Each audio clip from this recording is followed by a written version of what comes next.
Mooi fort bij Auke Witsen.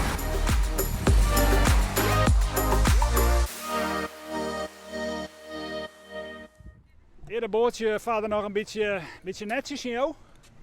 Ik ga eigenlijk nooit klaar bij dat bootje meestal. Ze zijn altijd blij dat we toch nog een bregenwipper op een bregen hebben.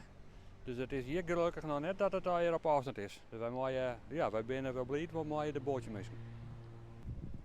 Je gaat vast wel eens asociaal gaan. Heb je een voorbeeld? Ja, ik ga wel voor dat we toevallig weer dat een PV vinden, maar dat we net een plezierjacht, maar dat we meer wat een beroepsvaart en die gier ons. En die voeten is echt uit via de marifoon.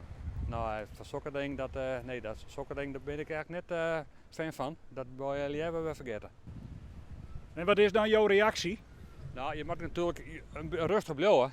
En hoe je dat soms in het aard van een beestje, maar de meesten op een leuke manier tot de bregen heen loodsen. Maar als meesten, ik mag de bootjes dan op Morenbregen ook nog wel eens eventjes doorheen litten.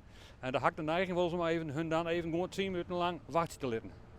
Dan was het misschien nog wel leuker. Ja, dat zou kunnen, maar wij, en natuurlijk aan het eind van de dag maak ik weer vergeten natuurlijk. Maar op dat moment dan denk je jongens, wij zijn weer mee bezig.